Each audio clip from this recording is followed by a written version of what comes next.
दोस्तों, क्या यमुना का पानी सच में साफ हो जाएगा? आज की हम इस वीडियो के अंदर जो दिल्ली में यमुना नदी है उसके बारे में बात करेंगे।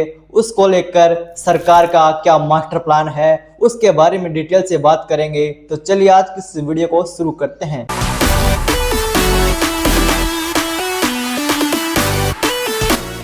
केंद्रीय गृह मंत्री ने इस नदी को लेकर एक सख्त आदेश उठाया है। इस अभियान में केंद्र सरकार, उत्तर प्रदेश, दिल्ली सरकार और हरियाणा एक साथ मिलकर इस नदी की सफाई को लेकर मिलकर काम करेंगे। यमुना हमेशा से दिल्ली की एक लाइफलाइन बनी रही है। इसके आसपास ही दिल्ली का विकास हुआ है, लेकिन वर्तमान प्रदूषण के कारण यमुना का महत्व घट गया है। इसका पानी पीने योग्य ही नहीं कृषि के लायक और नहीं किसी कारखानों के लायक। लेकिन अब यमुना फिर से जिंदा होने की राह पर। एक्शन प्लान में यमुना के प्रदूषण को दूर करने की कोशिश की जाएगी और इसकी कोशिश शुरू भी हो चुकी है और इसका निर्माण शुरू हो चुका है। जल की सफाई को लेकर केंद्र सरकार लगातार काम कर रही है। मतलब दोस्तों, लोगों को यमुना को साफ रखने के लिए उनके जीवन पर पड़ने वाले असर के प्रति उनको एक तरीके से सचेत किया जाएगा। उनकी सामाजिक जिम्मेदारियों को यमुना के साथ हिस्सेदारी बनते हुए इसे साफ करने के लिए एक योजना बनाई जा रही है। मतलब दोस्तों, यमुना को जल्द ही दिल्ली की लाइफलाइन बनाया जाएगा। मतलब दोस्तों,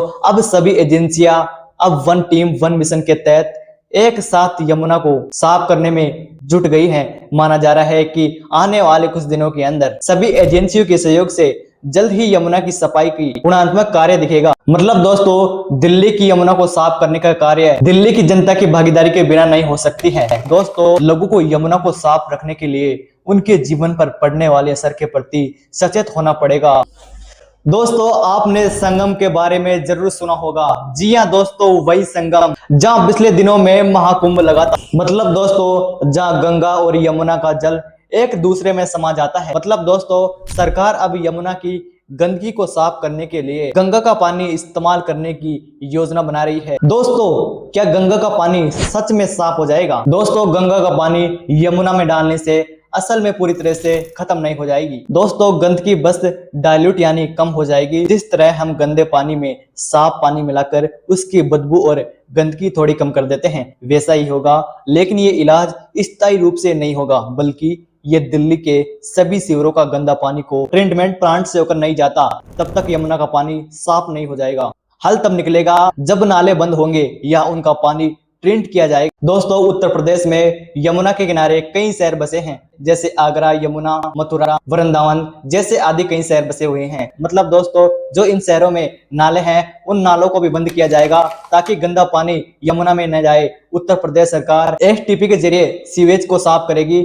इससे यमुना का पानी साफ हो जाएगा। इससे यमुना का पानी का बहाव भी बढ़ेगा। दोस्तों, अब जानते हैं कि यह साफ पानी कहां से आएगा। मतलब दोस्तों, इसके लिए दो नहरों को जोड़ा जाएगा।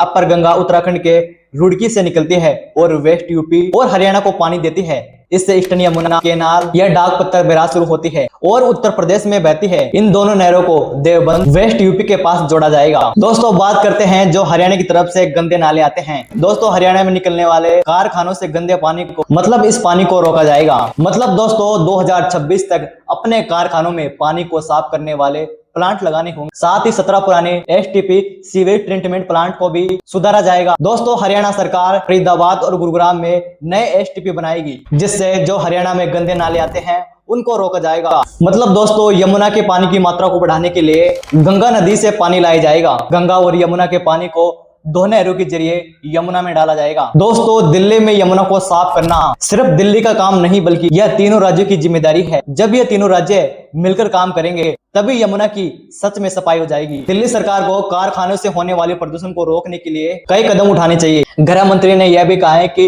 यमुना में पानी का बहाव बढ़ने के लिए उत्तर प्रदेश सरकार से बात करनी होगी। उन्होंने सुझाव दिया कि ओखला एसटीपी को साफ पानी को नदी में छोड़ना चाहिए, जिससे पानी की गुणवत्ता सुधरेगी। दोस्तों, यमुना की सफाई में न केवल जल की गुणवत्ता सुधरेगी, बल्कि पूरे यमुना का पारिस्थितिकी तंत्र को विकसित करने का काम भी किया जाएगा। इसमें यमुना के बहाव को बाढ़ के क्षेत्र में रहने वाले जीव और वनस्पतियों को भी संरक्षित करने का प्रयास किया जाएगा।